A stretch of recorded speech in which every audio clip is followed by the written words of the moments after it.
General Flynn, what should people be looking for, and how important are these Anchorage Accords? Yeah, thanks, Jack, for having me. Okay, so, and I've been putting down a whole bunch of notes here, which I'm going to come out with a little bit later today about what I believe all of us, and I'm one of the biggest fans of President Trump and want him to be monumentally successful. But I want everybody to understand that we need to really meter our expectations of what is possible for these historic talks. And I actually think that these, as you're calling it, the Anchorage Accords, which is a great name for this, kind of like the Budapest Agreement back in Hungary, after the collapse of the Cold War. This particular meeting is going to be a defining moment, not just in U.S. relations with Russia and the Russian Federation, but I actually think that this meeting really will define whether or not, what is the survival for the world going forward. And as Trump said to Zelensky at some point in time, a while back, where he said, you don't hold all the cards. Well, we don't hold all the cards in this. When you're talking about what cards are held, Russia holds a lot of cards here. They hold terrain. They hold places like Crimea, the Donbasses. I mean, there's going to be a lot of talk about all that. This is also a losing war. If anybody is everybody tells you that Ukraine can win this thing. I mean, the Ukrainians right now are having to recruit 60-year-olds to join their military, right?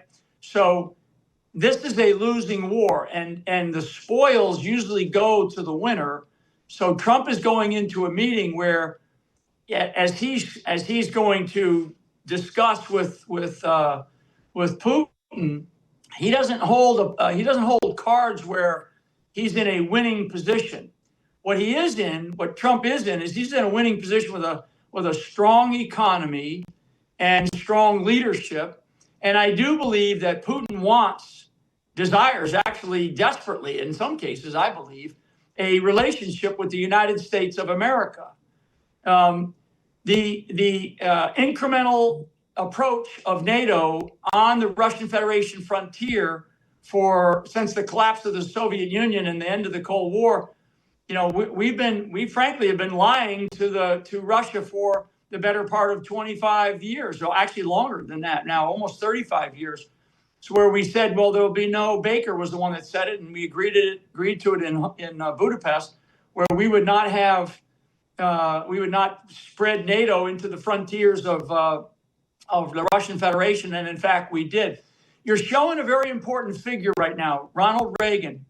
And one of the things that I would strongly, strongly urge President Trump to do, if he hasn't done it or hasn't gotten the advice from his team, is make sure that your team tells you what are the Russians' interests. What is it that, I'm assuming that Witkoff went over there and he's talked to him and all these old smart people, all these analysts. But if Reagan was hugely successfan, and he directed his team, and they went up to Reykjavik, actually. He directed his team to make sure that Reagan, understood what was at stake for Russia, right? What was their interest? What is in their interest? So he understood that.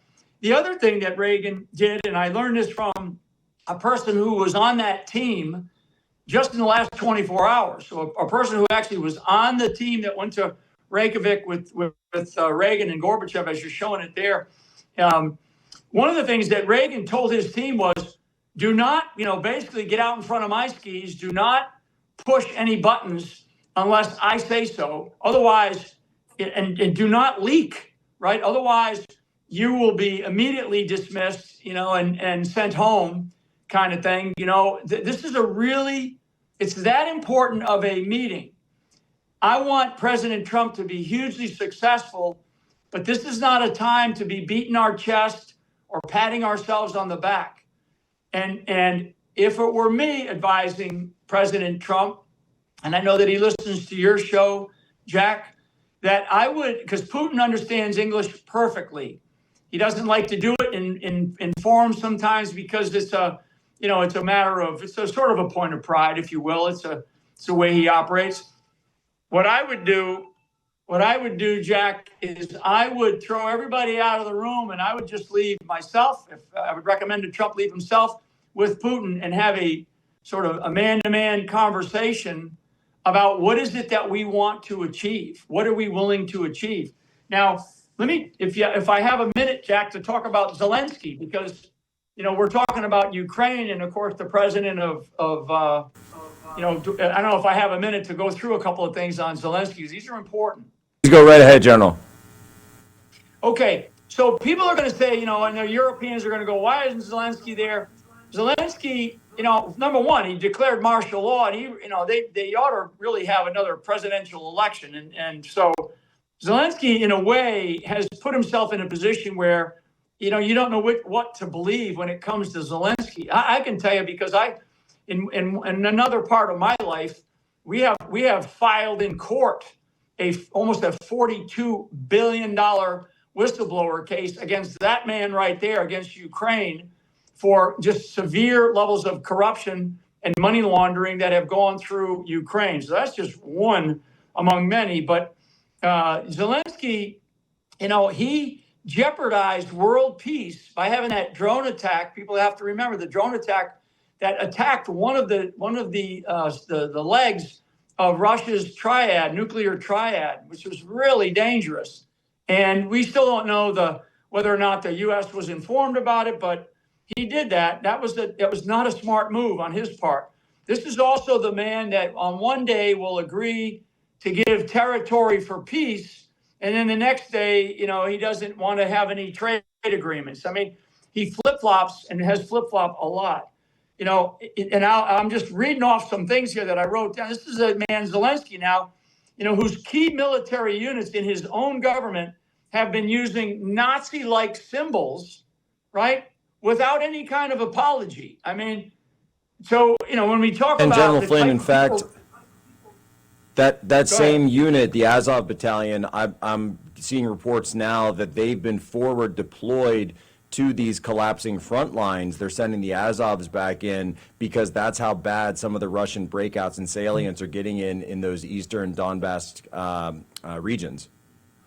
Right. The other thing, and this is a very important one, this goes back to Zelensky talking to Vice President J.D. Vance, who basically, he made demands of the United States of America without ever giving us, even a nod of thanks for what the American people have been giving to Ukraine. So there's a litany of things, Jack. I think that Trump, again, I'm going to repeat myself here for the sake of your audience and maybe listen, and for Trump too. I do think that the American people, we need to reduce our expectations of what will come out of this. Like, is Trump going to push Russia out of the Ukraine? Not a bit. Might there be some discussion about running elections again? They already did elections in a couple of the eastern Donbasses, and the people there have voted, overwhelmingly to support Russia. That there's a recent poll in Russia that was done, very good poll that was done. It shows 80% of the Russian people want a stronger relationship with the United States of America.